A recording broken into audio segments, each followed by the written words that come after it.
Well, ladies and gentlemen, here we go on another exciting episode of Kickout Crew. I believe this is number 8. Is that right? Correct. There we go. Get there. So, episode 8. I am James L. Corai. We want to welcome you to another exciting episode. Thank you for the positive feedback on the previous episodes. Thank you for the questions, comments, and a couple 5-star ratings I see. We greatly appreciate that. And you can follow us at Kickout Crew on Twitter. That's enough of me blabbing. Brad, how you been, man? Let the people know what's up. Hey guys, been a long week. So I wanted to talk a little bit about this week about there's a thing out there called paying it forward. Paying it forward is very positive. Sometimes when you're in a Dunkin' Donuts line, all of a sudden you get up there and someone's already paid for your food or your drink or your coffee, whatever it is. Sometimes just people, it's a nice compliment, paying it forward, and you pay it forward to somebody else, and then everybody's having a great day. But I'm going to talk to you about the opposite of paying it forward, and that's just being a dickhead. So, for instance, a moment like this on your way to work, someone just lays on the horn, right? Lays on the horn and pisses you off. Like, it's been a second. You know, it's been a second. I understand you're pissed off. Or just getting a bad text or a bad tweet. But we're going to take this to the next level because I started planning my vacation for this year. And every time I plan this vacation, or now that I plan this vacation, I'm thinking about last year when I went on a trip to my parents for a funeral. This was the middle of last year, like around June, July, somewhere in there. And I was driving by myself. Now, my car at the time was in the shop because I had some front end damage. So I actually had to rent a car. Now, in the middle of the pandemic, renting a car wasn't real easy. So it was like $75 a day for a Chevy Spark. And for all of you that don't know what a Chevy Spark is, it's small. And I'm not a big guy. I'm not a big intimidating guy, but it was still very uncomfortable. So about 4 hours into the trip, I'm in Clearfield, Pennsylvania, middle of nowhere in Pennsylvania, but needed gas, needed to stop, take a piss, that kind of thing. And I pull into a Sheetz, Wawa, you know what they are. I pull in, I put the gas thing in, and I'm like, you know what? Let me just go in and take a piss real quick and get the stuff. So I do that. I buy the food, and they'll take my piss and come out. Guy coming towards me, 5'1", 5'2". I'm not a big guy. I'm 5'8", 150 pounds. This guy was 5'1" and as round as he was tall. So I open the door for him. He slams the door. I said, okay, what's up, man? And he says, is that your fucking Chevy there? I said, yeah. He goes, this ain't a fucking parking space, pal. And so now, listen, I'm a sales guy. I know how to take a lot of shit. I'm not here to get into any kind of fight, especially with whatever this guy's supposed to be, you know, the mayor of Munchkin City over here. And I'm like, all right, you're right. I shouldn't be parking there. So I look out. I didn't say that. I just look. And it was like looking at a parking lot of a movie theater during the pandemic. What does that mean? It means there's nobody there. There are 20 pumps, and I'm at one, and he is behind me, and he's the only other car there. So he decided that I shouldn't be there and to pull up behind me and just give me shit.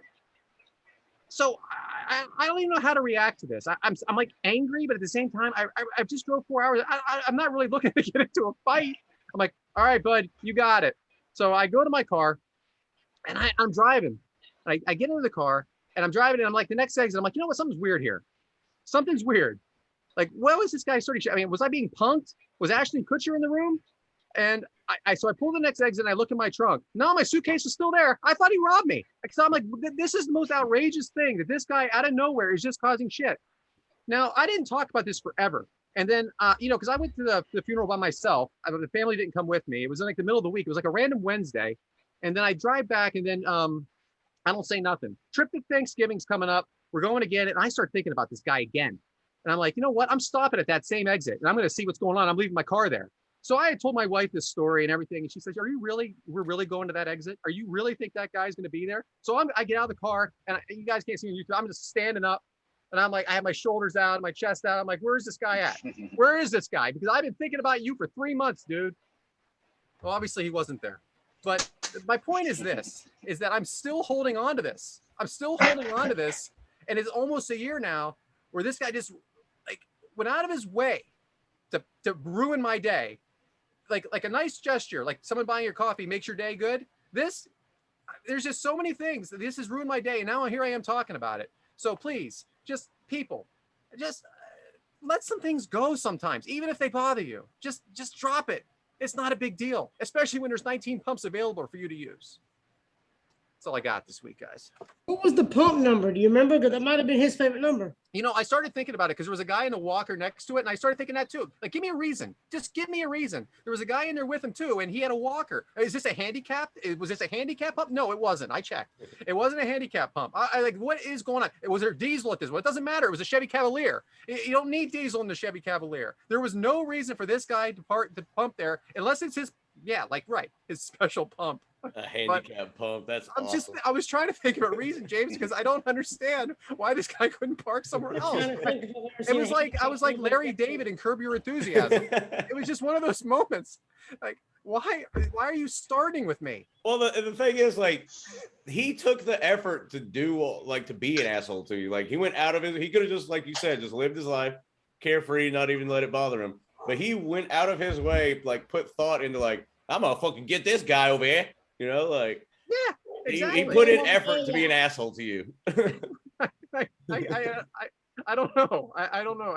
So I just want to say that, just like, be nice to people, or just let it go, because life doesn't need to be this hard. You bring up a good point, though. I've never seen handicapped gas pump. Yeah, I kind of like that idea. You may be on to something. It's gonna be the Brad Stain. You're gonna win the fucking Nobel Peace Prize for this handicapped gas pump idea. Our gas pumps have a handicap sign. It'll say like honk twice for handicap excess, but like, yeah, I've never seen anything like that. Never mind. Devin's already got the answers for us. But we could have one like up close to the like the very first pump, like the closest one to the door. Yeah, they're talking about getting the person that works there to come outside the hill. That's it for me, James. Kicking it back to you, buddy. Boy. I mean, you know, what a life we live. And I'm with Brad. Just be nice to each other, man. It takes effort to hate, is what I'm getting at. And I'm lazy. I wish I would have heard that last week. It would have helped me better on my way home. Yeah. Yeah. For all those that got the exclusive clip, you know, you're welcome on that one. The unedited version of that episode, I guess, made air. No, ridiculous. And by the time you hear this one, who knows if I could have fucked up the next one too. Yeah. There's still potential on that one. What better way to kick it off than with Ric Flair and Magnum TA from Super Clash 1. It was September 28th, 1985 at Comiskey Park in Chicago, Illinois. It had an attendance of 20,347 or 21,000, depending on which website you look at. I noticed that was pretty disparaging between a lot of sources. A match length of 25 minutes and 48 seconds. And I could not find any pay-per-view buy information or Meltzer rating on this one. So thank God. There's that. You know, Chicago, beautiful city. We will be there in September. Most of us will. We've been there before, haven't we? Somebody's got to be married, I guess. But for people that aren't getting married, we'll be in Chicago. Yeah, sorry. I have to get married to go to Chicago. I have to stay in Alabama. Not getting married in September. True. In October, I am. Honeymoon. He could be there. He has his opportunities. Devin, I'm talking to you, pal. I know. I couldn't. I got you, pal. I got you. I was there once too.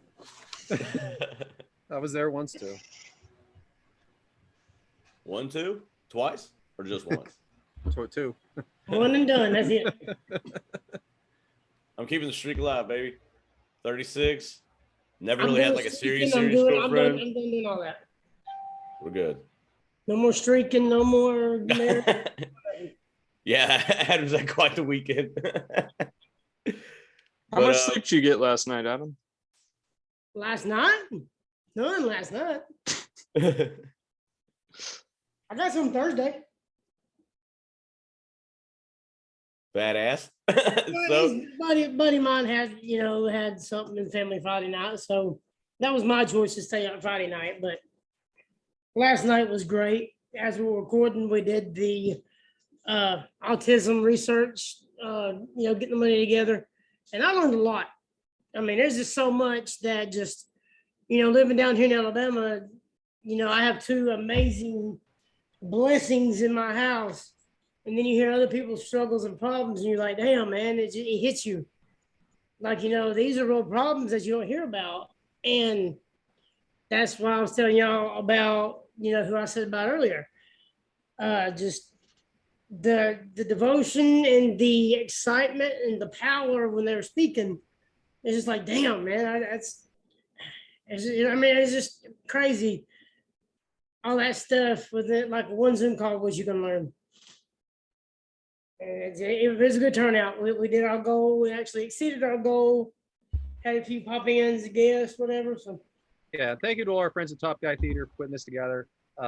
Terrific job. We all got to jump on for a little bit and a lot. Some of us more than others, but it was a great cause, and dedicated guys over there at Top Guy Theater. So thank you so much. Shout out to Phil. He kind of spearheaded the whole thing. Yeah, it's awesome.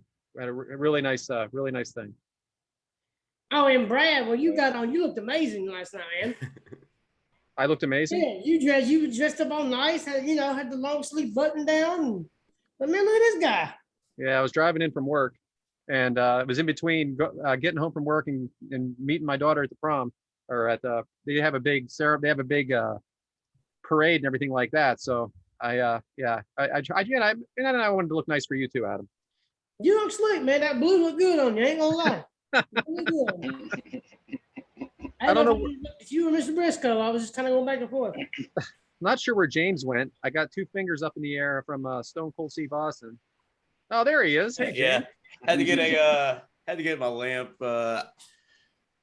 Yeah, so I only have like a certain amount of light bulbs, I shall say, and I'm kind of transferring this one currently, and I was like, man, my screen does look kind of dark. That sounds like such an Alabama thing to say. Hey, man, haven't got there yet. Some light bulbs because they're using all of them, but not in lamps. They're not broken down light bulbs either. These are actually ones that work, not ones with busted off bottoms, if you know what I'm saying. Which is funny though, because I do work at a grocery store. I literally have, and we have cheap stuff because it's like military priced, and I just keep forgetting to get light bulbs. Oh, it's bad. When I went to Walmart, they had like this whole poster of just like, hey, look, if you see people buying this is what they're doing. So my God, they don't have to be on every aisle. I mean, what's that got to do with pet food? They don't need to be down the pet food aisle. Come on. It's bad. I'm sorry, but it's your show. James, are you doing there's no build up to this match at all. Did you find anything at all on this? They didn't even really mention anything on the broadcast either. It was just like, hey, here's these two guys and go. Yeah, I tried looking into this match, and there's really nothing to it, but it was an AWA, NWA cross promotional match. Also, I see, I hear you saying the 20,000 to 21,000 to 25,000 people at Comiskey Park. Now, you guys can't find this match on the Peacock Network right now. If you want to watch this match, you're gonna have to find it on YouTube. Super Clash 1 is not there. Only Super Clash 2 and beyond. You know why 1 isn't? I have no idea. I wonder why that is. I have no idea. So when I look at this, I see 20. They says 25. It sure as hell didn't look like 25,000 people were watching that match to me. Did it look like that to you? It looked like it was just like on a fair. I know it's Comiskey Park, but it looked like just a fairgrounds kind of thing. Like it was like, it almost looked like a fair. Like I was saying. What were you gonna say, Mike? That's what I was about to say. It looked empty arena. Yeah, there wasn't a lot of people out there in the seats, nothing like that. That's one thing. I just wonder if there was some more going on there than just those matches, and people had like dunking booths and everything, because I didn't look like a lot of people were interested. The Ferris wheel just ate up the crowd. I wouldn't be surprised one bit. Was Super Clash 2 AWA, NWA also? That's a great question, Adam, that I do not know the answer to. So thanks for asking. That damn research team, man, didn't add that in our notes. Yeah. I figured the old guy would know. Jeez. I did think it's funny that they said it's had a 45-minute time limit. That's an unusual one. I heard a 15-minute time limit too in that pay-per-view. Did you hear that? No. In another match, it was a 15-minute and a 45-minute. That is different. I did like one of the lines. Adam, do you watch the whole pay-per-view? No. I don't remember. Like that. I got too much other wrestling and podcasts to listen to. I don't have time to watch this whole pay-per-view. I'm just glad I'm at home. My main concern was making sure I'm in my own house in front of my own laptop. So anyway, very good mat wrestling in this. Almost a little bit close to what Angle versus Eddie was. Mike, do you think that was a good comparison? Yeah, that's kind of what I had in my notes. Was it kind of reminded me of a Eddie and Kurt Angle match? A lot of mat wrestling, wasn't a lot of punches and kicks or anything else like that. But I mean, that's what it seemed like to me. Just good on the floor, wrestling, doing their thing. Now I know Adam, you like this kind of stuff, and there was a point where one of the commentators says he actually has a hammer lock and a wrist lock at the same time. Just let me know, as an in-ring performer, Adam, how amazing this move really was. Well, that move is great, but the anticipation of either the reversal or what he'll do next is the part that excites me the most. What's going next? So what move they're going to transition to, you're saying? Yes. Because it's like, okay, well, what can I do to reverse it? Or as the other guy, or whoever doing the hold, what can I do to go to the next step? So when you're in the hammer lock, you can transition to the ankle, to the shoulder, back to a headlock, throw them off the ropes, or you can just throw them on the ground and lay on them. We were all pretty young when this happened, or not born at all. Am I right, Devin? Am I right, pal? I was not alive. And you guys, Mike, Adam, none of you guys were, right? Am I the only one who was alive for this? All right, well, I'm going to go on a record here and say that I was a wrestling fan, but I didn't watch it, okay? I was more into the Hulk Hogan. Does anybody know how big Magnum TA actually was at this time? Is that like a Batista question, or like how tall is it? Well, I mean, we all know that Magnum actually had an accident where it left him unable to really barely walk, I think, unable to wrestle, and he was supposed to be the next big thing. And I just didn't know how far away we were from that happening. I didn't do the research on that. I want to say October '86, so we're like a year and a month out, pretty much. Yeah, it wasn't much further after this. I guess what I'm getting at was was Flair ever in doubt of losing this match? No. So he wasn't at this time. So he wasn't quite to that level yet. Okay. I think this is his fourth title reign. I think is what it was. It's a territory style because you have to send your champion to sell out like all these places you send him to. So, I imagine this was just luck of the draw that they got Flair for the show. It happened to be, hey, we're going to hit the Chicago loop in September. Oh, they're doing a super show. Even better. Because what if he was in fucking Macon, Georgia the night before and then shoots up to Chicago? I don't think that was happening.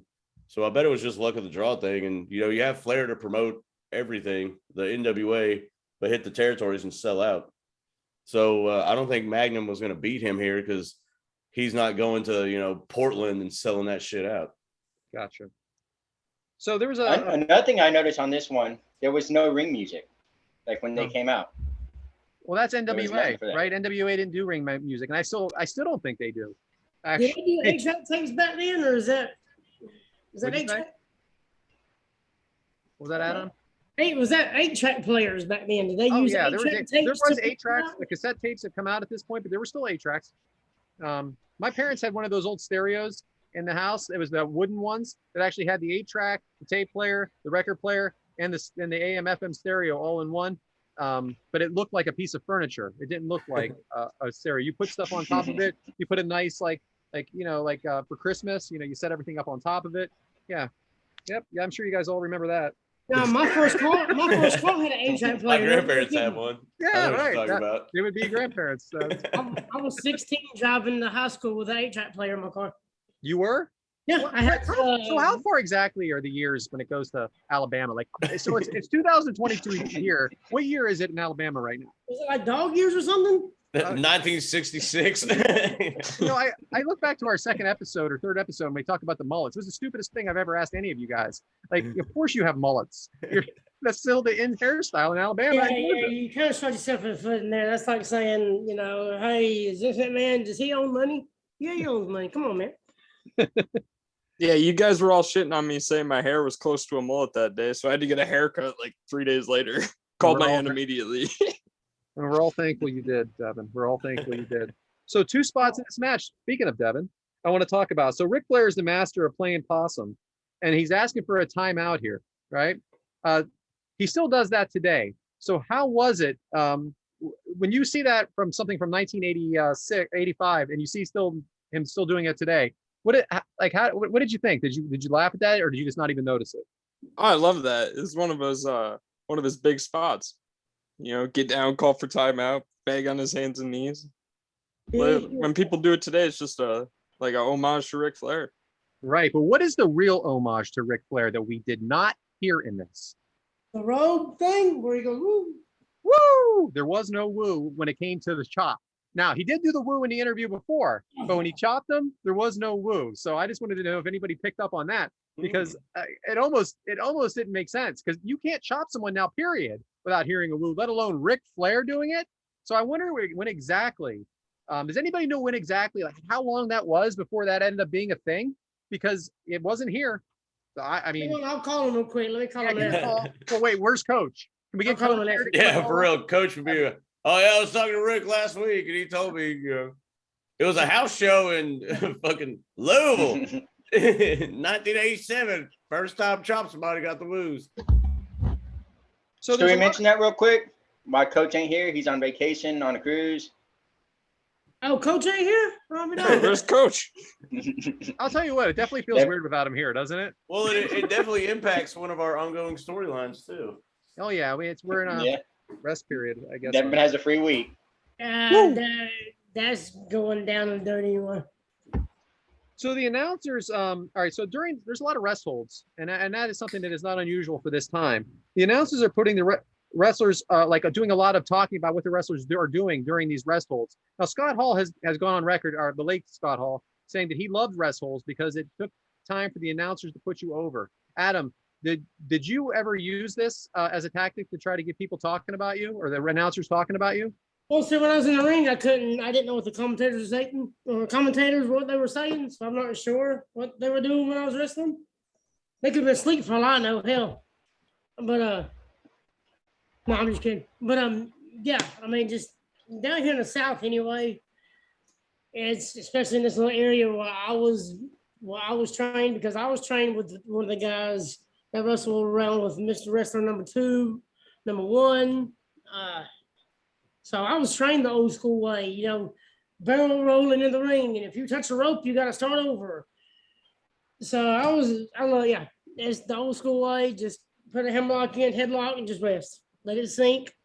Let it bubble up, or whatever word you want to use.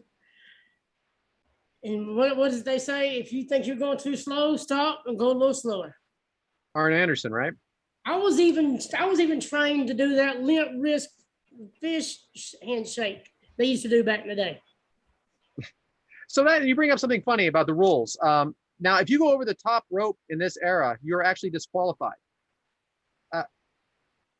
Now, in a championship match, if Ric Flair went over the top rope, he's disqualified, but he would still retain the championship. But if you'll notice, the commentators in this match said, "Oh no, he threw himself over the top rope." Okay, that's what they caught themselves. I think I know what you're talking about when he. So I'm not gonna lie, guys. I mean, it's a struggle for me to talk about this match because it is just so different. It's just so different than what we're watching, even 10 years after this or 5 years after this. The rules are different. The venue's different. Everything is different about it to the point it's slow. Like it's cool to see Ric Flair out here, but I don't know the rules. I don't know. I don't see the things I see today. I mean, I'm not saying I need tope suicidas. Oh my gosh. Did you hear freaking JR go off about that again? I don't need tope suicidas and everything, but can any of you honestly say, and let's start with you, Mike, that you enjoyed this match, or were you waiting for it to be over? I was waiting for it to be over. Yeah. I don't know what it was. It just, I couldn't get into it. Devin? I was just waiting for something climactic to happen. It just seemed slow the entire time, and then it ended. Like, there really wasn't anything big. And right. And was there anything big back then? Now, on the other channel, yeah, they were bigger than life characters. And going back to a question last week that we actually forgot, was about the Brain Busters. And the only reason I'm going back on this is because Arn and Tully they go with Ric Flair. And our good buddy RJ asked, why do you think Arn and Tully didn't get a bigger push in the WWF? And I forgot to ask that last week, but I think it's okay now because they were on the wrong channel to me. And I want to hear what you guys have to say. To me, Arn and Tully weren't bigger than life characters. They weren't cartoon characters. They looked like your dad. They looked like your uncle. They weren't, there was nothing flashy about them. So unless you guys disagree with me, on this channel, you had Wrestling 101. On the other channel, you had Hulk Hogan, Andre the Giant, and more of an entertainment, presentation. So yeah, again, Adam, all the guys here. Well, let's start with you, James, first. Were you ready for this to be over, or did you really enjoy this match? I mean, I'm kind of with everybody here. It was I'm not saying the talent was bad, but it was kind of draggy, I guess. But I don't know if that was just the visual aspect of it, because when they go outside, they're fighting on grass. Like there's no mats or nothing. I mean, it's just real. I don't know. They put that grass down just for this match. That grass was weird. I thought the grass was weird too, seeing him stand on the grass. Yeah. But Adam, I can't believe for a minute that you didn't enjoy this because you're a throwback classic wrestler. So tell us what's good about it. Oh, Ric Flair, Magnum TA, wrestling Mahomes, wrestling moves. And by the way, this match didn't like any of y'all. So there you go. This match, what'd you say? Didn't like any of y'all. Y'all didn't like the match. The match didn't like y'all. So how you like that? I didn't hate it. I'm not saying I hated it, but I was, I was just there for me. I can see how well, because I understand completely. Okay, I'm gonna change it up a bit though, because there was some very interesting stuff. That there was some good Ric Flair stuff in this match. The part where he is putting his feet on the ropes and using it as leverage, and the minute that the ref would look up, he somehow, the timing was flawless of him getting his feet down and the ref missing it. The ref knew something was up, but he couldn't quite catch him in the act. And would that happen about 5-6 times? So I did think that was good. However, then you had the sleeper hold that the crowd went absolutely apeshit for, like it was a 450 splash from Ricochet. Please, someone tell me, did matches end in a sleeper hold back then? Some of them did, yeah, because they did the arm dropping 3 times. I think Roddy Piper did it. Somebody else did it. I can't remember. But yeah, they ended matches in sleeper too. And Mike, did you have any idea what Ric Flair's finishing move was in this time? No. I wasn't watching. He didn't use it, right? Right. He just cheated to win. That's what he did. So exactly. How many times did he put the figure 4 on? 2 or 3? I think once or twice. Now, yeah. All right. So it reversed. It reversed too. Adam, tell me the truth. Does that freaking hurt or not? When they reversed that figure 4, like, oh no, he's gonna put the pressure on him. Adam, does that hurt or not? The thing about the figure 4. You muted yourself. Yeah, I did it on purpose. Oh, a magician never tells his secrets. Is that what just happened right there? Amen. You're not going to tell me, really? You're retired, pal. If I wanted it to hurt, it would. But does it hurt to reverse it? Does it hurt or does it hurt them both? All right, he's not. Devin, Devin, like when you see a sleeper hold, you were born in 1998, right? 97. Okay. So a sleeper hold for you is a transition move, right? Yeah, I try to read their lips, see what they're saying. Right, because that's what they're doing. They're trying to figure out what they're going to do next. Did you hear the crowd's reaction to this sleeper? Yeah, they popped like tremendously. It was probably the loudest pop of the whole match. So as someone that's so like young, like what would you compare that to now that people would like? What kind of move could you put on now that would get that same kind of reaction? You kind of said it. The tope suicida, I think, honestly, just makes the crowd go hype now. But you see it 2 or 3 times a night. But so it's kind of getting overplayed. But right now, yeah, either that or nothing at all. So also there was an announcement that 20 minutes had gone by in this match. when it was nowhere near 20 minutes. We have famously heard from Dave Meltzer that it wasn't 2 minutes for the next guy in the Rumble to come out. How important, James, how important is to be accurate here? Or does it really matter at all? Does anybody at home with a stopwatch besides Dave Meltzer? Right. I think if you're relatively close, because even Shivani, he would say that at house shows when Ric Flair would be like, oh, we're doing a Broadway, he'd be like, fuck you. And he said he'd cut off like 15 seconds every minute or something like that. So, I mean, as long as you're relatively close, I don't think anybody in the crowd's being like, those son of a bitch bastards, they're screwing me out of my ticket. Wait 58 minutes. They didn't go 60. Wait a minute. Yeah. I paid for a full hour and they went 54 minutes. Like, get my damn 2 minutes from somewhere, my God. So Ric Flair does that face drop in here where he does his move and then he just drops straight to the ground. Mike, he still does that today. Is that something you could do without, or do you enjoy seeing that because it's him? I enjoy seeing it because it's him. That's just another Ric Flair thing. Mm-hmm. Like I wish he would have done his over the top thing that he does. When he's from the corner, getting up on the ropes. Right. But no, that's a Ric Flair thing. So I like seeing it every time he's in a match. It's gonna happen, and even though you see it every single match, it's still a good pop or move or whatever it is you want to call it that he does. Well, he passed it down. You see who he passed it down to, right? No, Adam, who? Triple H. Triple H used to do it a lot. Yeah, don't leave us hanging, man. Don't leave us hanging. Not everybody at home knows those answers, all right? He's not doing it no more. That's when he tore his pec because he hit the corner and went over. And I don't know if the timing was off or what, but because of that, that's when he tore his shoulder. It was that tag match with him, Shawn. I think it was Undertaker Kane. Yeah, it was the Australia That's how thing. he hurt his arm and his pec because of that little flip over the corner. John did it too. This is probably Ric Flair's favorite time in the business. He's gone on record to say that a number of times. Do you think I'll argue that, but go ahead. Do you think he's in good shape? Do you guys think he's in good shape here? Yeah.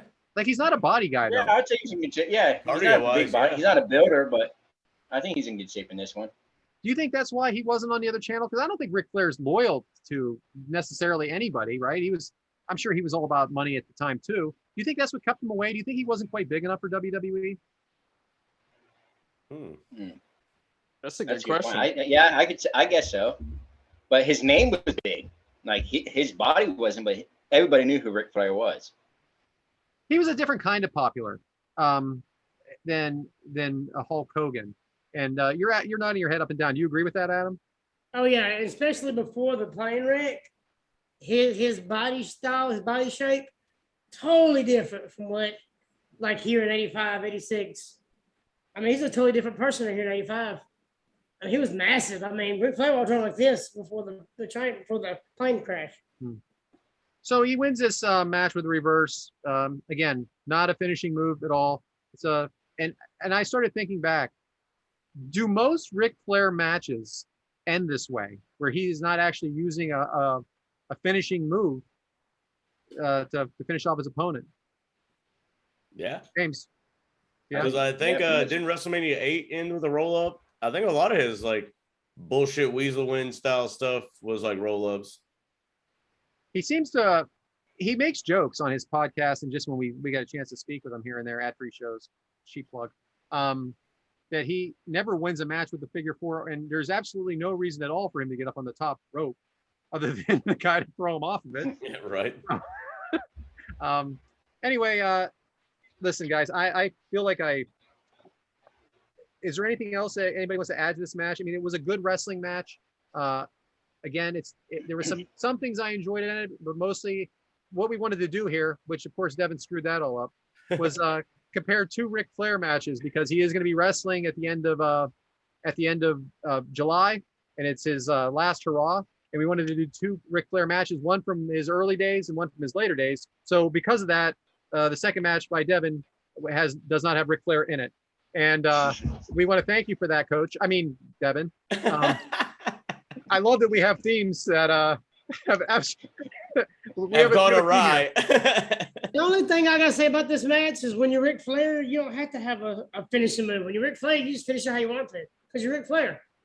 Well, I'm sure he would agree with that. I like the. So did they just like interview him and then just immediate match, or were those like pre-interviews?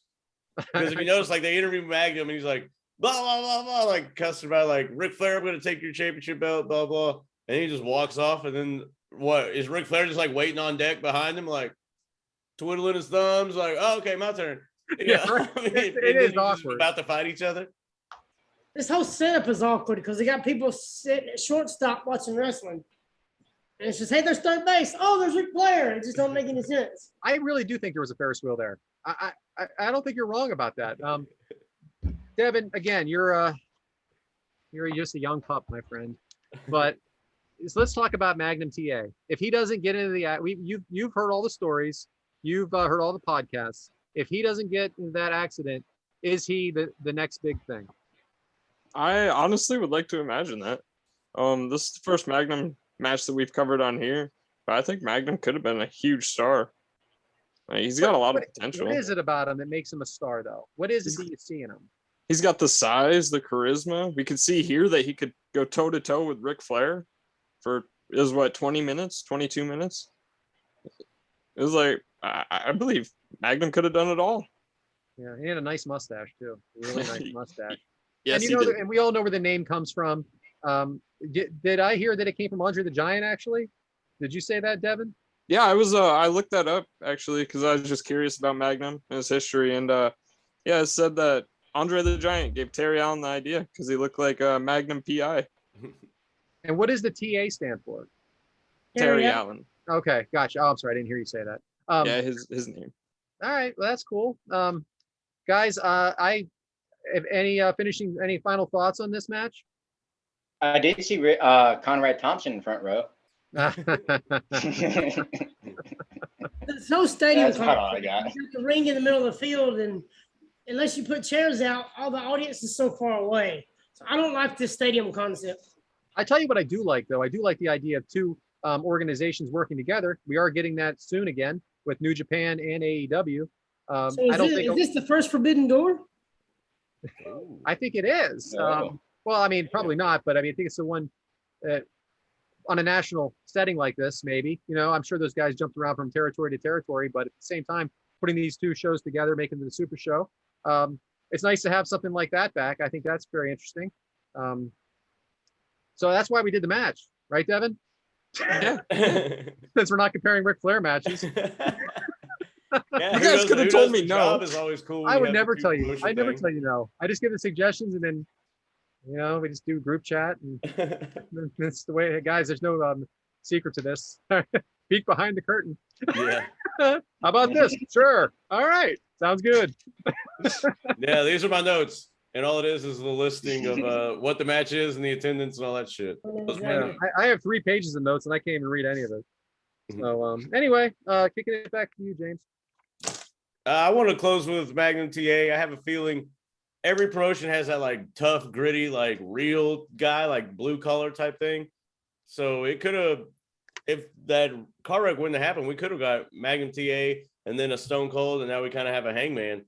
Like, so I kind of think all those 3 type characters kind of blend together, and it's really cool to see that blue collar like guy kind of rings true no matter what the era is. I really like that. As a broke motherfucker, it speaks to me for sure. Well, that's another thing. These guys weren't making big money back then.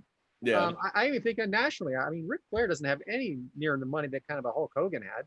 He goes on record a lot and says that, I don't even know, you know, I heard recently that even AEW stars that were signed from independent scene make between $40,000 and $60,000 a year. I think you guys all know what I'm talking about, of course. But can you imagine what it was back then? Like you said, Adam, $10 and a hot dog, right? Some days you get 10. Sometimes it's 5 and 2 hot dogs. But it's getting your name out there too. It depends where you're at, because in Boaz, your name don't get out too far. Could you imagine the promoter being like, hey, man, we're taking real good care of you tonight. You get 2 hot dogs tonight. Got us a packed house. You know what, guys? Get you 2 hot dogs. On me. That one's on me.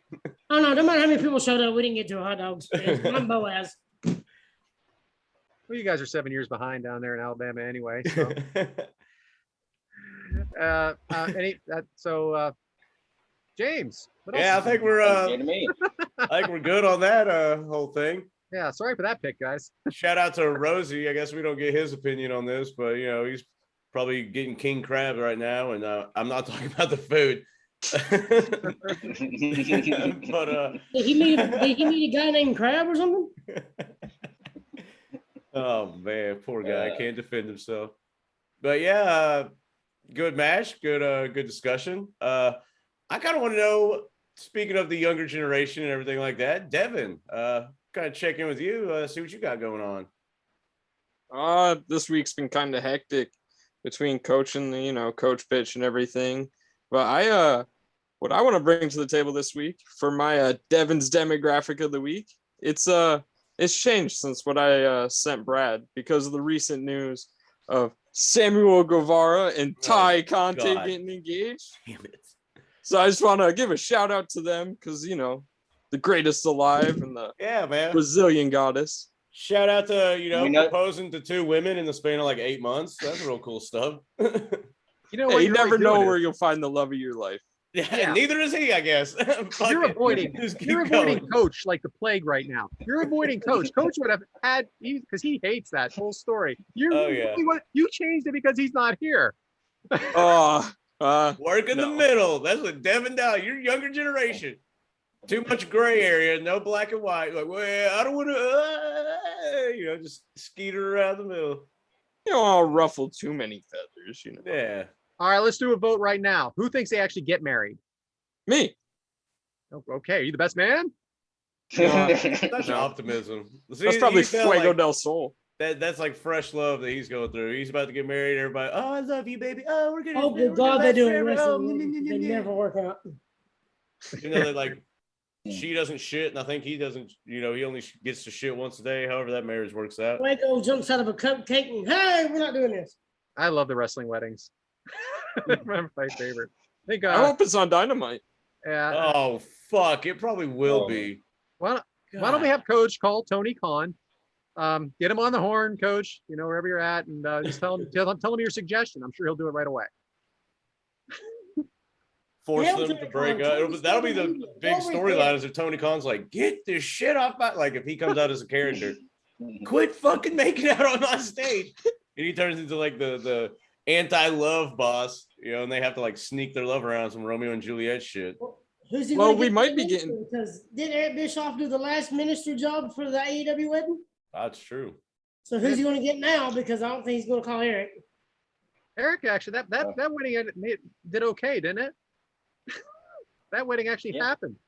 Was that? Yeah. What other girl's gonna flop on in with a big tits and a nice ass, and then Sammy's gonna be like, fresh meat to the yard. He only has one of those, James. Every single day. Well, James, you just proposed an idea a second ago about Tony Khan becoming a character. That might actually become reality. And what was my Devin's demographic of the week? What the hell was that MJF promo a couple weeks ago? He tore apart everyone. Money. That's what it is. Exactly. I mean, it's got to be kind of real, but you don't allow a guy like, hey, as the boss, go out there and shit all over me, and I'll definitely not fire you and pay you more. So I think people are kind of overblowing the realism of it, but that's a lot of. I think the emotion he said was definitely real. Like, motherfucker, pay me. That's what makes me wonder what he's making. I mean, I was saying about the 40 to 60,000 a year. I was talking about him. I can't imagine that's the kind of money he's getting. I just can't. There had to be a renegotiation. It may be 100, but I doubt it. And that's probably why he's pissed. Like, hey, these motherfuckers are making like he's nowhere near million a year.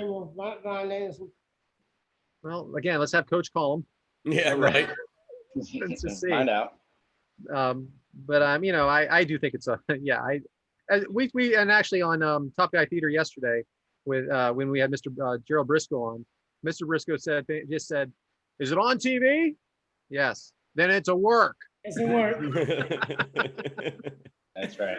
And I believe him. I believe him. Of course, he was a big part of the Montreal Screw job, but that's another day. Right. So maybe we should. I wish somebody would have countered with that. God, that would have been classic. Takes me 24 hours to think of this shit.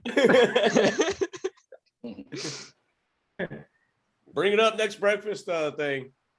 Yeah. By the way, I didn't get a chance to listen to, or to be there for that, but I listened back to that. That was fantastic. Just freaking everything he does is good. I do love it. Mr. Briscoe is the man. Oh, you're wearing his T-shirt. Yeah, I am. I'm doing it for him because I got to talk to him yesterday. Briscoe Brothers Body Shop. It's open 9 to 5. And that turnbuckle he put out for auction was like out of his personal collection. Like he literally just turned around and was like, okay, pull it off of his shelf. Yeah, he said there was 8 in the world. Yeah. Did we mention what we're talking about right now, or did we talk about that off air? I think, all right, so Adam talked about it a little bit earlier. okay, good. I just want to make sure everybody knows what we're talking about. This is I will turnbuckle say and it was stuff. cool that everybody like put up their own personal like autographed items and stuff like that. You know, because Dave Hancock came on there and he gave like a autographed FTR picture and a autographed something else. Like Just people goes were to show you about our community we have and the people we have in it. exactly. Palmwater Dave was like every fucking hour it seemed like he was chiming in, donating something. Dollar Mike, Bill aren't you Dave selling donated some a- stuff. Sorensen, I mean, it was cool. Mike's selling a Smoking Skulls belt, aren't you? Yeah, Mike. Yes. Yeah, I got this. Actually, it's this copy right here. I got 2 copies, and I'm selling that one right there for it. Nice, very nice. Yeah. For a good cause and the community. Hey man, when we do something, that's the cool thing about the Ad Free Show community. Maybe a cheap plug, but it's real shit. The Top Guy Theater brought this cause on for autism awareness and research, and everybody out of the woodworks just was like, here you go. Like, I know a lot of us donated. I donated. I know everybody, like I said, giving personal items and all that, just willingly, there's no like contracted, like, okay, I'm going to donate this, but I want a cut of it. Like, there's none of that shit. So it was really cool to see the community band together for a cause like that. And this shows the strength of the Ad Free Show community. And it actually brought a lot of us closer together because, with TJ, since he does his podcast and stuff, he don't get to meet everybody as much as we do. And he had a nice real heart-to-heart with Sorensen. Yeah. And I could tell him a lot to him and James both. So that's what I like. Just it's the community feeling, but at the same time, we got a chance to be closer. That's awesome, guys. Very awesome. Well, thanks again to Top Guy Theater and everybody involved that did that and took the time out. That was a really awesome cause for autism. So, James, back to you.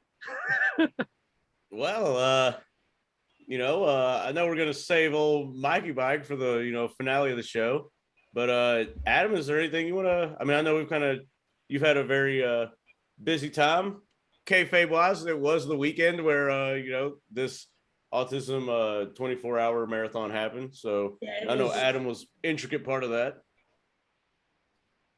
24. I didn't go for the whole 24 hours, but that's what she's. I slipped up a couple of hours in the middle. But you definitely didn't miss any camera shots. I saw you on Twitter about 75 times. You made sure when you were on camera, like where you had the draw there. You and Sorensen both, by the way. I don't know what happened with Sorensen at the end, but every time he would try to talk, everybody else would start echoing. Yeah, that was. I don't know what he was doing, but it was great. Got Dave Hancock on there, and he's trying to give props to everybody, and all you hear is like Sorensen's shit echoing the whole time. I was just, like you said earlier, Brad, just thanks to everybody that was a part of it, that tweeted, retweeted, commented, whatever. Everybody, every single person that was a part of it. Thank you. It means the world. I got to meet a couple of new people, learn more about them. So I got to see some other friends, become closer friends. So it wasn't just for autism. It was just more than that. I mean, that was the cause. That's why we did it. But it felt like we got more out of it than just raising money for autism. I know we've been talking about this for a little bit now. We can keep going back to it, but I have something I want to say about Phil Jackson. He said there, we don't make money on this show. We just really enjoy doing it. And on that's Top Guy Theater. And it's saying something. He took a 24 hours out of his life. He has a family. He has children. He has 7 kids. Yes, to do this for autism. So that has to be recognized. It has to be said. Again, I know I'm beating a dead horse. I tend to do that as I listen to myself back sometimes. But anyway, yeah, big shout out to him for that, because that is just coming out of the goodness of his heart. So thank you. Having said that, though, well, we did get a lot of. I wanted to give everybody. They did have a lot of positive words for us too, and I do appreciate that. I know it's hard for me personally to take compliments, but I know that listening to how they were talking about like all of you guys doing a good job, and us as a whole doing a good job, it was really cool to hear them give props. It shows that people actually do listen, which is really mind blowing to me actually. But they did actually have specific feedback, and some stuff was good. And hell, even Paulie B gave us a little shout out, and I thought that was pretty awesome. Yeah. Mm-hmm. So speaking of negativity, anyway, on Twitter this week, I got about 70 DMs saying that why do my would you rathers always have to be dirty? Why does everything in your life, Brad, have to be dirty? Why can't you do? I'm like, for the love of, I don't know, because dirty's fun. But anyway, you're right. You're right. I'm a father. Dirty's fun. That's gonna be a T-shirt too. I'm a professional. Let's do some very, very clean would you rathers to make everyone happy, and I can stop getting blown up in my DM about how terrible of a person I am. This will be good. I like how nobody contacts me about anything with the show. This is awesome. So this is nice and clean, Adam. It's actually not even going to be good. It's not going to be good at all. It's going to be very clean. Oh, I'm going to flip it, right? I'm going to flip it. Actually, it's not even a would you rather. These are just questions. What kind of food made you sick as a kid, and can you eat it now? See, this is how boring rotten pussy is. Rotten vagina. Oh, wait a minute. We're keeping it clean. I'm sorry. Yeah. What did you not like as a kid, but now maybe you can eat, or maybe you still can't eat, James? Off pH vaginas. Oh, I'm sorry. Yeah. Actually, I used to not eat ranch, which is crazy as a kid. And then around like probably 11, 12, I actually, because I was real like stubborn when I was as a kid with my eating habits. I only liked certain things. I never really like frayed out to try anything. But then one time, my pretty much aunt and uncle, I don't remember what specifically the occasion was, but I remember it was a big family thing. And they like pre-made a bunch of like side ranch or side salads, for the big meal because we had a bunch of people there.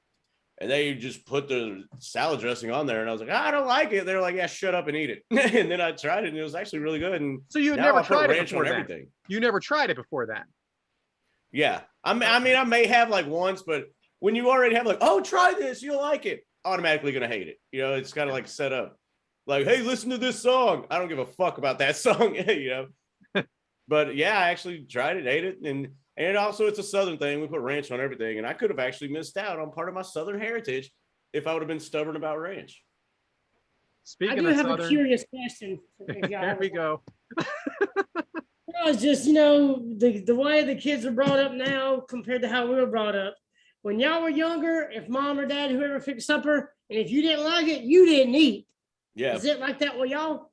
No, I don't. I make 3 different meals sometimes. Well, I used to. Well, no one's even home what now. What a dad you are, man. No one's even home anymore. So growing up, it was like, oh, you hate mustard? Wipe it off. Did Devin just whip me?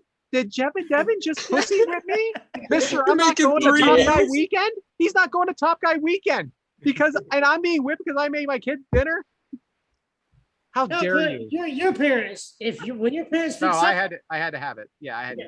Either you eat that or you didn't eat. Well, Yeah, that was it. I hated fish. I still do, but I had to eat it then, right? Mike, what about you? What did you like, buddy? Or not like? Not like, well, hot dogs actually. That's un-American. Did not. It was. I know. I didn't eat them for a long time. What'd you do on the 4th of July? Then, last year, 2 years ago. No, don't you? But they had. I'll eat them now if they're cooked right. Like throw them on the grill, get them burnt, and everything else. Then I'll eat them. But they're not your favorite. No. Okay. I went probably 30 years without eating them. Okay, then you don't like them. You're just putting up with them. It's not that I don't. I what just did you didn't do eat on them. I 4th of didn't even give them July? a chance. You're a cookout guy. What did you do on 4th of July then? Communist? Hamburgers. I mean, we can go back to the notes.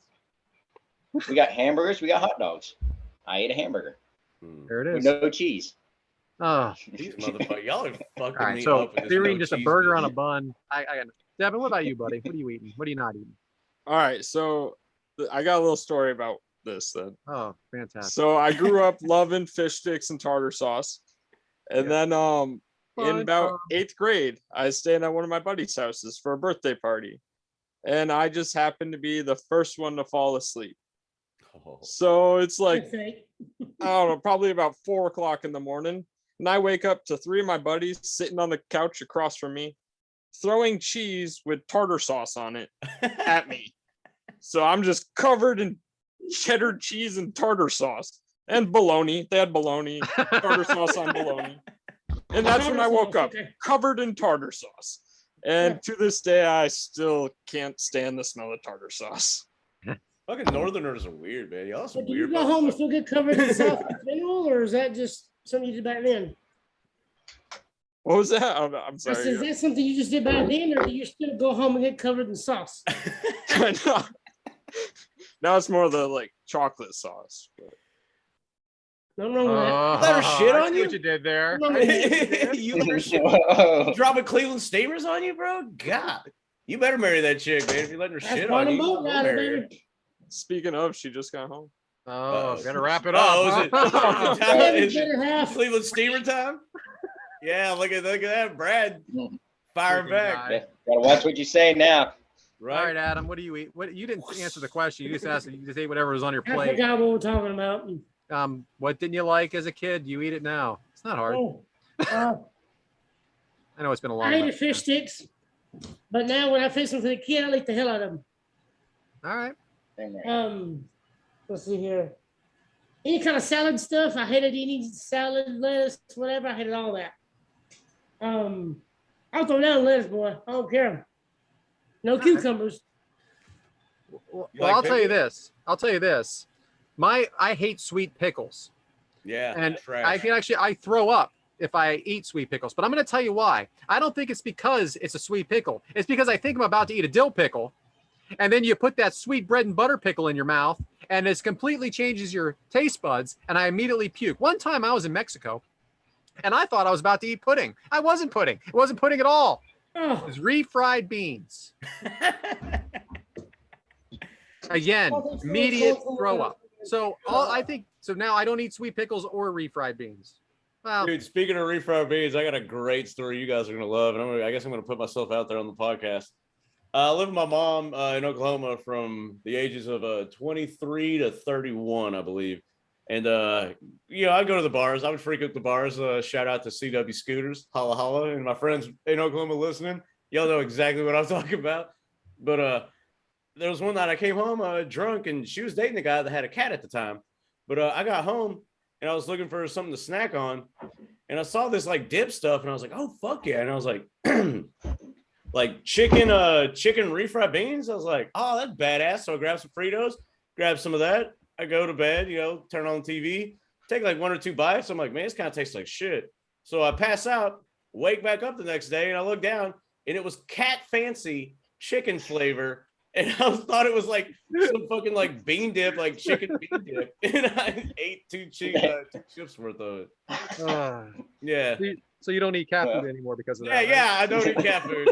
And I know that, and I bet that guy, because he didn't really like me. So I bet he woke up and was like, this motherfucker stole my cat. Like, he stole one of my cat food, Because he was real anal about, like, he would hide, like, shit, so nobody else would touch it. So I bet he did have an inventory of how much cat food was in there, and like, I'm missing one cat food. James owes me 27 cents. That's a tremendous story, James. I love it. Yeah, so, hey, man, alcohol is going to play a prevalent part in a lot of my stories. So I got to go back into something now. I got another story. I was my 21st birthday, and I was in college, and my fraternity brothers took me out, and I was on probably the 13th or 14th shot. All right, because you're supposed to do 21 shots on your 21st birthday, which Nobody advises of that, and for those people listening, don't try that. So I'm at this Irish bar called Sullivan's, and I'm at this point where I'm at that weird place where I'm getting angry because I've had so much to drink, and this guy gives me like a $5 shot of Jameson or something like that, and I do the shot real quick. I put it down. I'm like, "Without all you got, pussy," right? So then he goes, Bradley here has got a big mouth. Hey, I got a special concoction for Bradley. So he fills this cup, and it was a special drink. After I chugged the whole thing and found out chew spit, cigarette butts, and a little bit of beer. Got me. He got me. So I hear you, man. I hear you, James, on the alcohol. What was the Bad name of the decision. bar? You ever had a bar mat shot? I've been suckered into one of those too. 19 in Tuscaloosa, partying at a place. And I didn't know. I thought they were just giving out free shots. Well, what they were doing was taking the rubber mat things, dumping all the excess liquor into the drinks, the stuff that they over pour when they're pouring drinks and stuff. I thought that they were just giving out free shots for like last call. I'm 19. I didn't know no better. So I was walking by there, boom, boom, and all my they weren't fraternity brothers at the time, but they would be later. We're like, dude, what the fuck are you doing? Like, you just took like a bunch of people's spit and like all kinds of stuff. That's disgusting. Now you gotta live a little. This is pre-COVID times. We trusted our immune systems with random people's saliva, I guess, just drinking it. Brad, what was the name of that bar? Sullivan's. It's in Erie, Pennsylvania.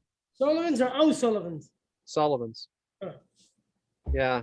And the guy was Irish too. Like the guy, it was just a random bartender. Okay.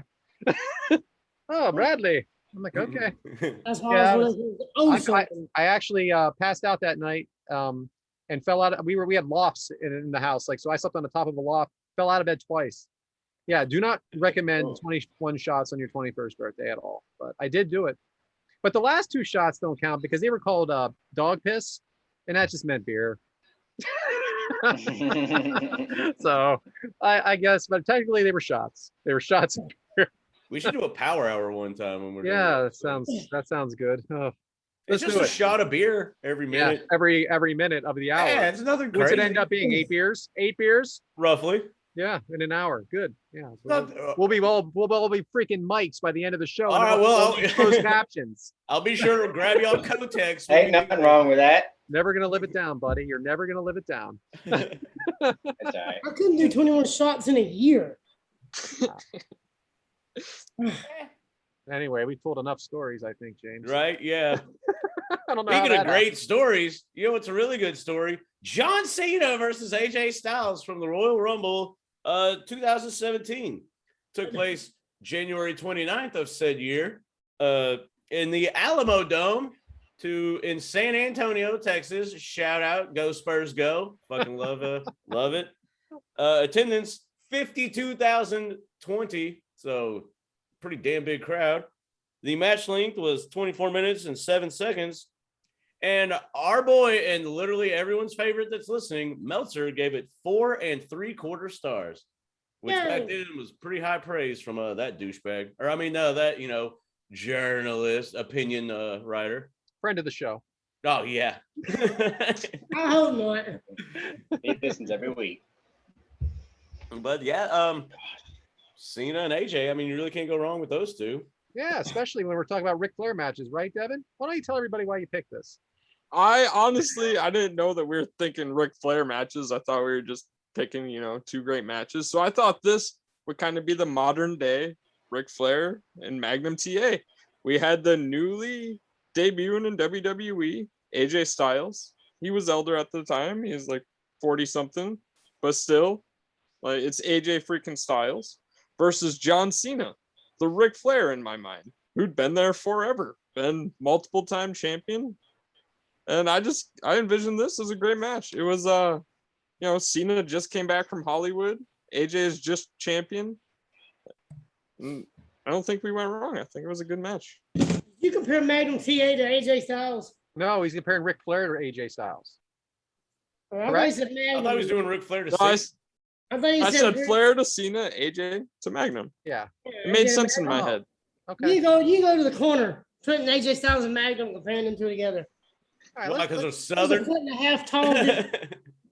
All right. Well, that is something that's going to be a discussion through this match because it did get 4 3/4 stars.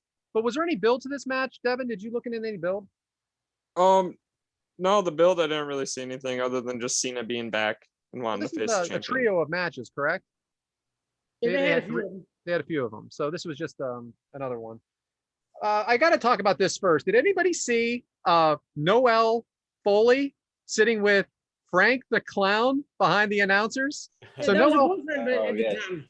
so they're sitting back there. That's Foley's daughter, who was at the time, I don't know if she still is or not, dating Frank the Clown. And if you watched that Foley that Foley reality show, Foley, I think it was. he couldn't stand that she was dating this clown. And the fact that they're in the crowd and he's actually in the clown getup, I wish I could have just looked at Foley's face through the whole thing. Totally missed it. Didn't see Nick, it. shout out, new podcast on ad-free shows.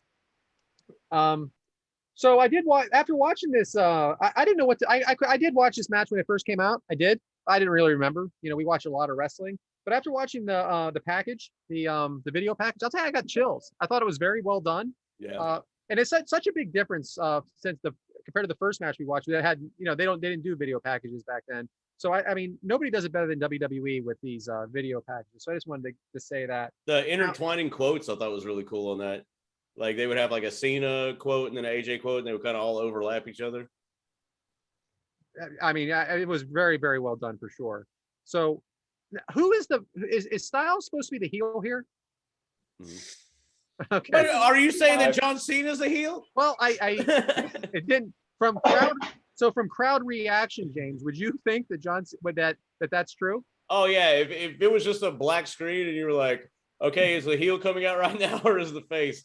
You know, you would definitely choose opposite. But you know, John Cena's the face. The crowd boos him when he comes out, but the same motherfuckers booing him when he comes out are the same ones jumping up and down when he wins. Same thing with Roman. When Roman was getting booed out of the building, a lot of times they'd be the same assholes before the heel turn. Not when they were completely shitting on him, but towards the later of it, they'd be the same people jumping up and down screaming when he'd win. Correct. But Devin, you grew up as a kid with John Cena. So most kids root for John Cena.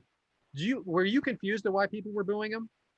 No, I understood it because like at a young age, I already knew, like, you know, I was understanding what wrestling was. But you know, my friends and stuff, they were all huge John Cena fans. My father, huge John Cena fan. He like I want to just say from my father's perspective real quick, he's a veteran. So like John Cena's all about hustle, loyalty, and respect. So my dad 100% loved John Cena. And like he didn't understand it at all why anyone would boo him. Okay. Mike, this was a very good year by AJ Styles. Would you think he had a better rookie year, or would you think Kurt Angle did? I'd say, that'd be hard. Missed I kind of say AJ did, but AJ came in doing it. So, like, are you talking about his rookie year for WWE? Yeah, WWE. Mm-hmm. Yeah. So, I mean, AJ was already in it for several years at this time. And when Angle came in, he was new. But okay. I mean, so I probably had to give that to Angle. With him being new, he hasn't been in anywhere else, something like that, just coming in straight to WWE. I'd have to give Angle the better rookie year. Yeah, and he won like 3 belts, I think, his first year. He won like 3 belts first year. Like I said, his first year of doing it. He wasn't in TNA or nothing like that. He just came in straight into WWE. Yeah. So Adam, I'm going to kick it to you now because you seem to be very critical here of Cena. Do you think he is an underrated wrestler, or you just don't think he has any wrestling skills? Like, what do we got here? I like the version of Cena before he come to WWE. I like the Cena version at Ohio Valley. He's more pure wrestler, but he's very underrated on the microphone. I'll give him that. Dude is killer on the microphone. I'll give him that. I don't hate him because if I could have gotten that over with just 5 or 6 moves, I'd done the same damn thing. I don't blame him.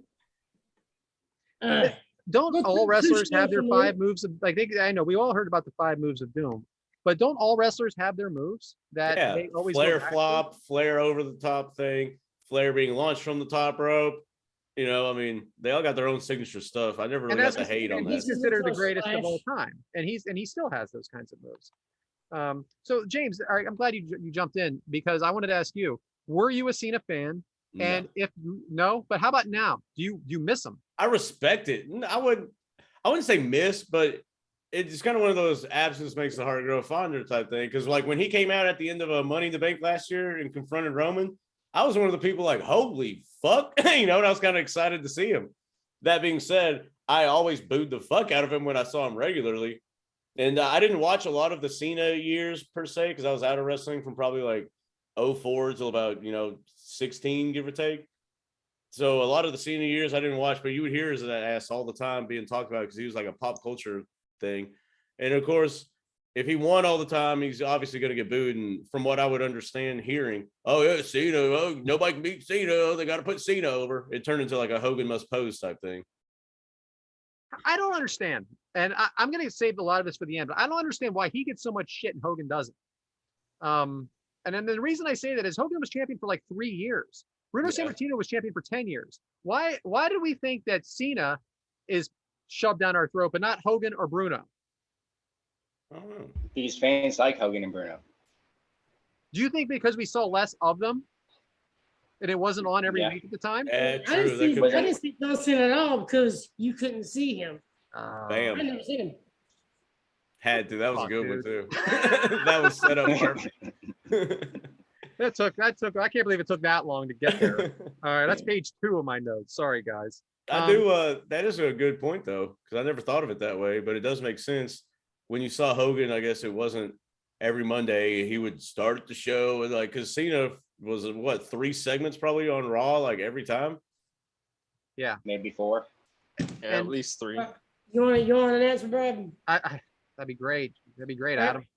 Back in the 80s and 90s, the way they built Hogan was this guy, the savior. He's gonna come beat Andre. He's the guy that we can count on to take out the evil people of wrestling.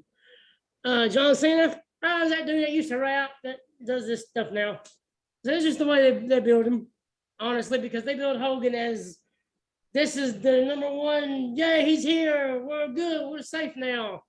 Top deal. Yeah, hero. Cena, no, see you, bro. What was it called? The Thugonomics. What was this first? I like that. That was great. We went from that to this Cena, so it's just like You make a good point. It's just different. You make a good point, and this is something that's been coming up a lot now. Do we root for someone to retain the championship? And I hadn't even had this in my notes, but you make a good point. People rooted for Hogan to retain the championship. People rooted for Stone Cold Steve Austin to retain the championship. Nobody recently on AEW, Hangman Page lost the championship, and I don't think people were rooting for him to retain. We thought so. What? I'm sorry, James. I know he's your guy. James I like him. Golly, man. I think my blood pressure just jumped to like 30. I just don't think you're going to have a babyface champion for a long period of time, because what's the payoff? The heel Payoff is that the same guy keeps winning, and you're not, and the good guys won. It's a different time for sure, and I think he falls into that a little bit too. But he never was a champion for very long, right? Maybe 300 days total at the most. Cena. So now you have Roman. It's going to come up on 2 years soon. Even though he's kind of get some babyface love, he's still considered a heel champion. I don't know. It's just something to think about, guys. But all right, anyway, moving on. I'll give Cena this. Cena was always at the world title level, and then he actually went back to the U.S. title and made the U.S. title relevant again. Yeah. So Look at it today, huh? I'll give him props for that. Oh, speaking of, Yeah. if you're watching on YouTube, and we hope you are, James has the U.S. title belt wrapped You're around his damn sword. right. I mean, as much as I'd flack root for as you. Cena gets, that's a good point too, Adam, because he legitimized a lot of things. I think he was main event status because when you put Cena on the card, you know, cha-ching, cha-ching, cha-ching. So what did you guys? I think why Hangman lost is because when you put Punk as champion on a card, it's more money than Hangman as champion. It is what it is. And now you have an interim champion. Maybe. Yeah, shout out to him beating Hangman and getting injured. Good job, Tony. But they're going to call it the interim championship. Do I have that right? So then there's going to be 2 championships. Hold the belt and have a tournament for somebody else. I'm not going to tell you. I hate this idea. I hate the idea of having an Stupid. interim champion and then having him come back just to beat him anyway. Because that's what happened with Sammy Guevara, and I hated it. I hated it. So he should just relinquish the championship, and then that's it. And then you give him first crack when he comes back. Yeah, when he's healthy, he's number 1 contender automatically. But because to me, this interim championship means nothing because you're not really the champion. You're just. It shouldn't have buried his homegrown talent. That's where he messed up. I'm not liking it at all. Just relinquish it, and then let's have a tournament. I mean, Tony, if you're listening, we hope you are. Just some advice from 5 complete wrestling nerds. Okay. Well, when this episode drops, we'll already know who had won the Battle Royal and who faced Jon Moxley and who's going to be facing whatever NW or NJPW wrestler at Forbidden Door to see who the new interim champion is. Prediction Moxley won. It's so convoluted. Yes, he's been shown as this tag team trios So why all of a sudden does he get the pass for the tournament? So I just want to say, good job, Sammy Guevara, the new interim Wow, AEW Jesus Christ, champion. you just- God. Man, are we are.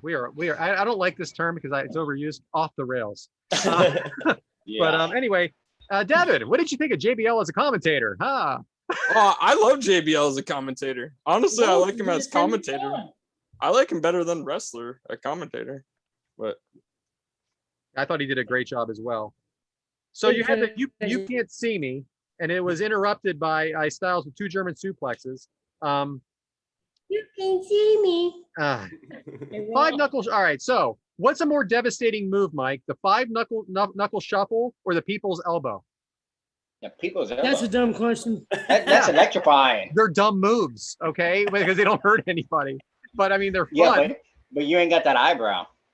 The eyebrow's what does it. The most electrifying move in sports entertainment. Boom, it's done. You hear Jerry stop just his heart. screaming You it, hit like him, every it time The stops his Rock can heart. do it, you just hear Lawler. The most electrifying move in sports entertainment. People's elbow. And he times it like right when he says entertainment, then The Rock falls. Oh, perfect. So Styles kicks out of an AA. It's pretty early in the match. Then he has a hulking up moment with Cena and a big clothesline. Then there's the Pele kick. James, what do you think of the Pele kick? Nah. Does that look like it? Another one? It doesn't hurt, right? I Not that don't one. know. You stick to wrestling. So then AJ also has a phenomenal forearm, which is more or less his finishing move today, but he also has the Styles Clash. The Styles Clash has been in debate about whether he should be using it or not, whether it's safe, whether it's not. Adam, what's the best way to take the Styles Clash? Say that's the Styles Clash is so hard because when you're trying to tuck your head. And so when you're doing the Styles Clash, it's kind of reversed. That's how people get hurt. Because they don't know how to take the move because you're ingrained in training, tuck your head.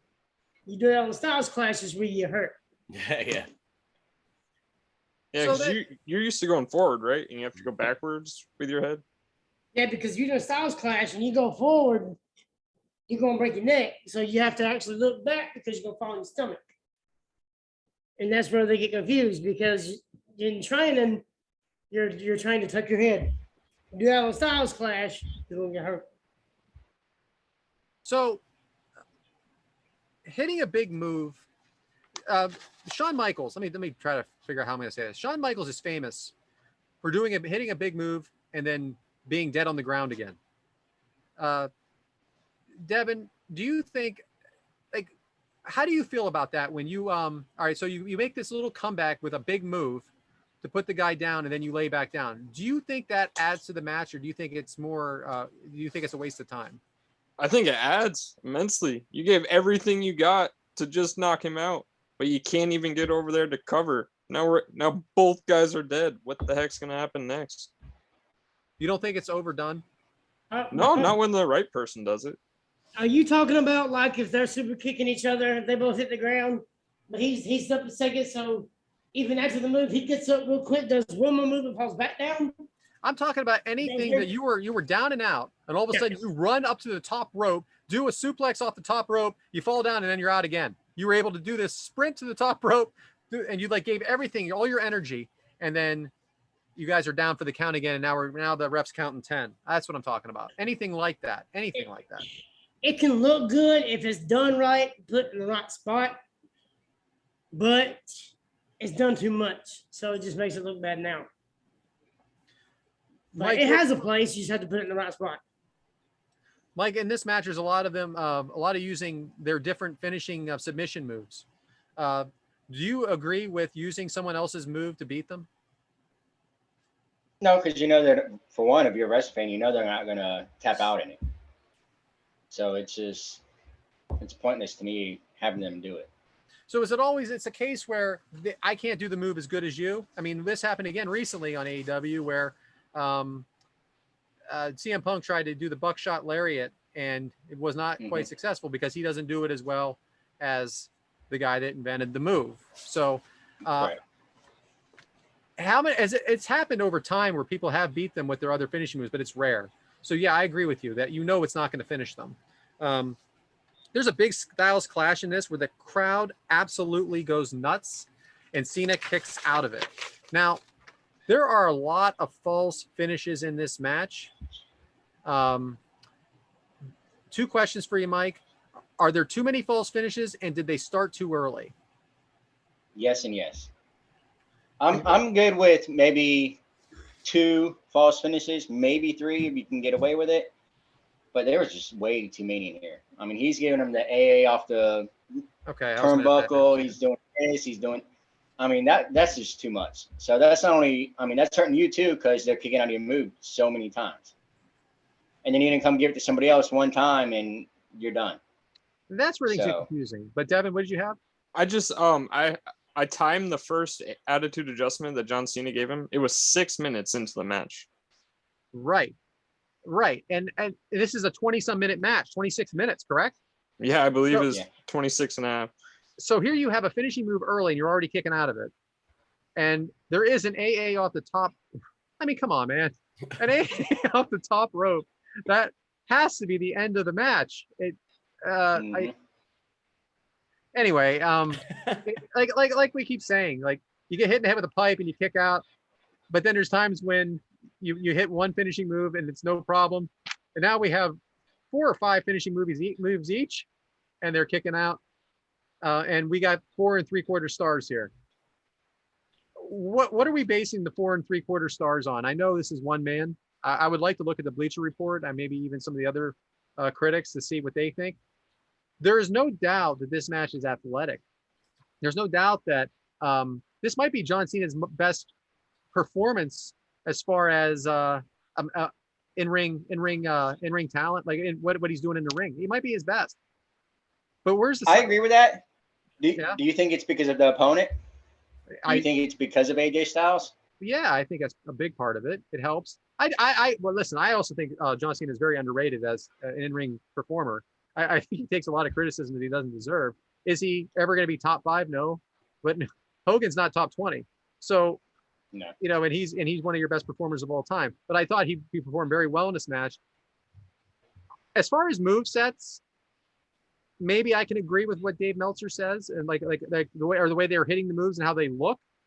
But the psychology of kicking out of all your finishers, going off the top rope, this should not be a 4 3/4 match because of that. Does anybody else agree with that? I kick it to anybody that wants. I agree. 100%. James, good match, but I mean 4 3/4 compared to other things that we've watched that have gotten less ratings. It's kind of hard to rate this one that high. You start kicking out of stuff that we've built this guy to do for 4 or 5 years, and you start kicking out of them moves, you lose me. He's just showing that his move ain't shit. So let's look at another side of it. The crowd loved this match. Again, guys, we're 5 guys that are analyzing a wrestling match because we love wrestling, and we're always going to love it. We're always going to watch. They don't need us. They got us. They're not coming to get us. So did they do the right thing with these moves by making the fans happy, or is now the expectation too high? I think it kind of makes it too high. Because I mean, I don't know. It's the same way, like it's just all with the false finish. That was my biggest thing with the match was all the false finishes. Yeah, and so a long time ago, not that long, Mance Warner had a show on AFS called Mansplaining, and he would you would sit down with your wife, and he would be on air with your wife explaining what's going on in the match, and it was an ad-free show thing, and my wife did it. And Mance Warner, independent wrestler in GCW, you know, he went on and on about it. We watched a Ricochet match, actually Johnny Gargano match, and there was probably 25 false finishes. And that was his biggest thing through the whole thing is, you know, all these false finishes, where do you go next? Where do you go next? Where do you go next? And in a match like this, that's what I say is like, it was very athletic. It was very good. And the fans loved it. But are they going to love it next time? So, because I mean, you always have to top it. And I think JR, more than anybody, expresses his feelings about this. Very grumpy, JR, but he expresses his feelings about this. He's like, where do you go from here? I mean, we saw Jeff Hardy Darby Allin do a moonsault off the top of a ladder onto Jeff Hardy on a bunch of unstable chairs.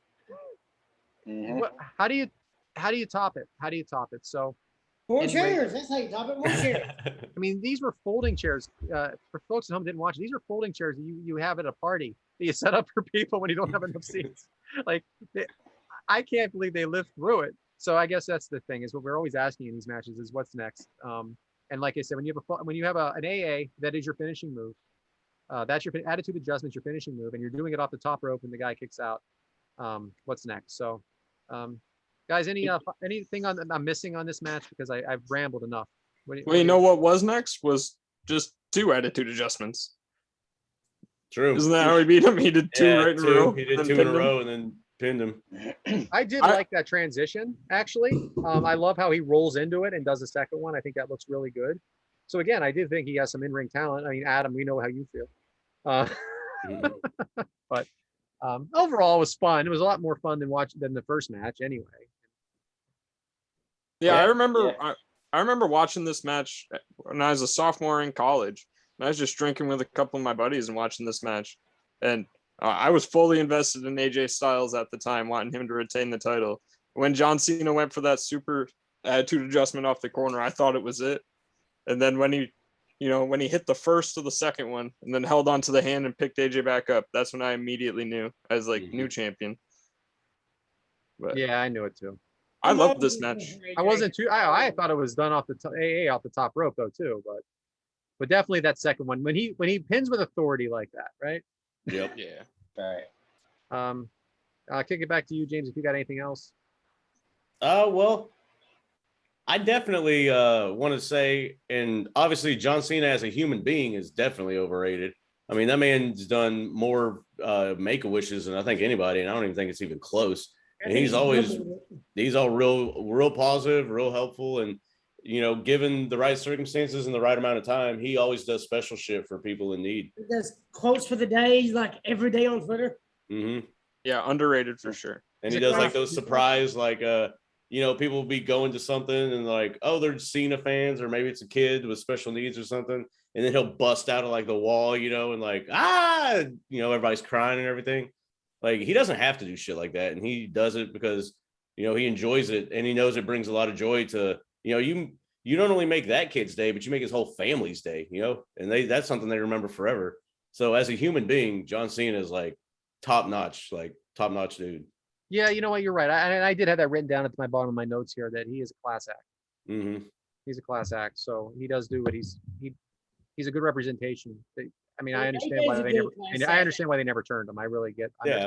He stayed. And he's booed out of the building, but then he's like beloved. Like, it's a weird, the same fans that boo him, but definitely know all the philanthropy stuff he does, and it's like amazing.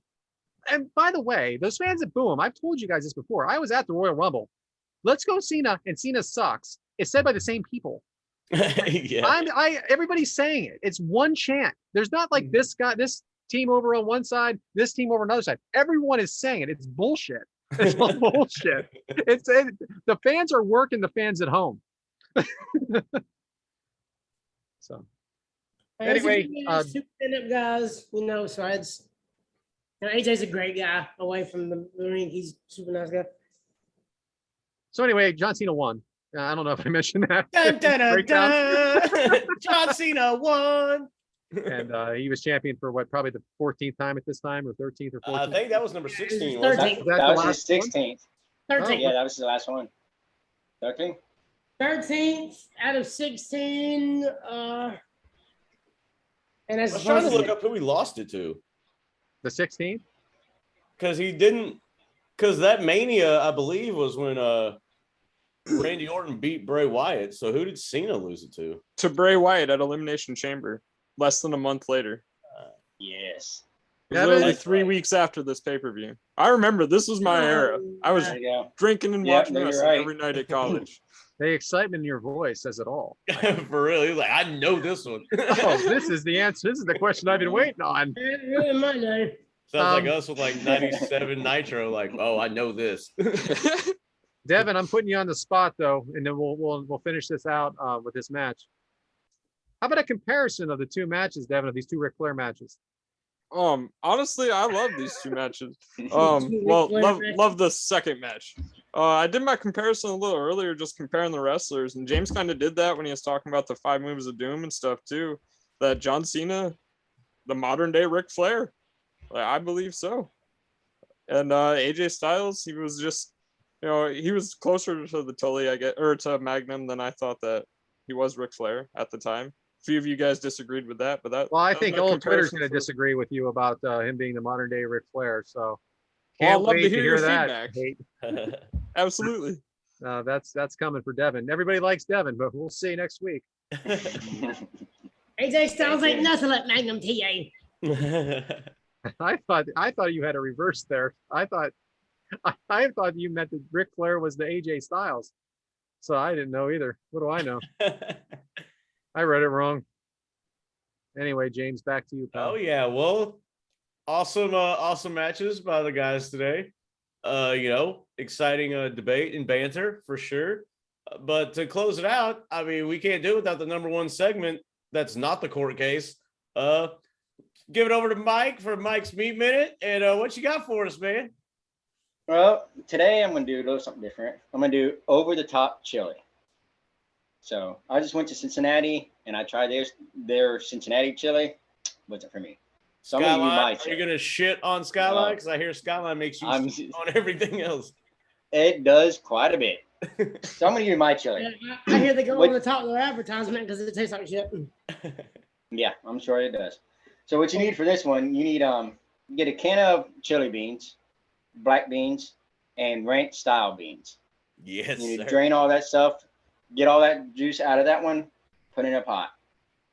Get yourself a can of stewed tomatoes, chili tomatoes, tomato sauce, and a small can of tomato paste. Put everything in one pot. You need to add in 1 pack of chili seasoning and 1 pack of ranch seasoning. Makes a big difference. Add 2 cups of water, mix everything else. You're going to throw that on the grill. So make sure you have yourself a pot that you can put on the grill to do it with. Then you take your meat, you kind of make it like a meatloaf. You don't have to add the eggs, nothing like that. You just take your meat, put it in a big ball, and you want to cook it right on top of the chili. So when you're cooking it, all the juices and everything else from that meat is seeping down into that chili. And as the meat's cooking, you can fall apart, go down in the chili. Keep mixing up. Once you get all that meat cooked and you got that chili nice and ready, that's a great little bowl of chili. Have it anytime, summer, winter, whenever you want. Sounds really good. It's fantastic. Only way I cook chili now. Starving. I am. I'm starving. Well, What's the ranch do in the chili? You said to put a little ranch seasoning in there. It brings out it has a little different flavor. So you don't need ranch. You need a ranch packet. Okay. Well, thank God this So isn't it's James as like a a child, seasoning. right? Yes, it's powder. You'll tell a difference in it. Oh yeah, and I like ranch style beans, man. That's like I grew up on that stuff. Shout out to my dad. I know he's listening. Ranch style beans, man. That's God damn those. That right there makes a difference too. Those are bomb. I'll plug that shit all day. If we're going to talk about fucking Nitro Pepsi every goddamn 5 minutes, I'm going to. Yeah, oh, there it is. Right. It took an hour and 45 minutes. But yeah, thanks, Mike. Sounds exciting. That's your Mike's Meat Minute for this week. Enjoy it. Thanks, Mike. We all love. Who doesn't love chili, man? You get some Frito chili pie, chili cheese dogs. I mean, you can do all kinds of shit with chili, and you can shit with chili. If you get at Skylines. But is that gonna do it for us, fellas? Yeah, let's just we can all do our thing. Oh yeah. Talk about next week. I'm sorry, guys. It was a little bit lackluster on my end, so I'm. Oh no, you're good. All right, we're leaving that shit in though. I just feel like I didn't put a whole lot in on this one. Oh, that's what she said, right? You did a lot this weekend, Adam. I'd be a rich man. But yeah, well, there you have it. We are the Kick Out Crew. My name is James Elcorai. You can reach me at James Elcorai on Twitter. But more importantly, you can reach us at Kick Out Crew on Twitter. And that is, you can follow us on all of your socials. We are on all podcast platforms. You can watch the video version on YouTube. And that's enough of my shilling. Brad, plug yourself. Hey, I am Brad. I'm at Yes Man Brad on Twitter. I want to just say one thing, that this guy, Adam, on Facebook that I know that goes by another name on this show, never beg for a seat when you can build your own table. So what that means, guys, is who the fuck cares if someone wants you sitting at their table or not? You can build your own table. And that's what we've done here. So thank you for letting us into your house one more That's a time. handsome ass dude too, by the way. Yeah. All right, Devin, you got any shill yourself? Devin Dowling. Catch me at DevinD19 on Twitter, Instagram, Snapchat. Yeah, this is another really fun episode. I know that you guys didn't enjoy the first match as much as I enjoyed the second match, but I'm gonna be happy to watch another 2 matches next week. And I believe you said it's gonna be about women's matches, right, guys? I think so. Well, yeah, I guess so. Well, I mean, is this going to be a preliminary idea? I guess is women's matches. Hell, we may have fucking man fighting a bear by the time we go to shoot the episode. But rumor has it we'll be doing women's matches next. We'll tweet you out on that, guys. Yeah, But yeah, that's the idea. We want to give a shout out to our boy Rosie. He is at Real Coach Rosie. We were sans him this episode, but Lord knows he'll be back fucking firing on all cylinders when he makes his triumphant return. And of course, we all know that, of course.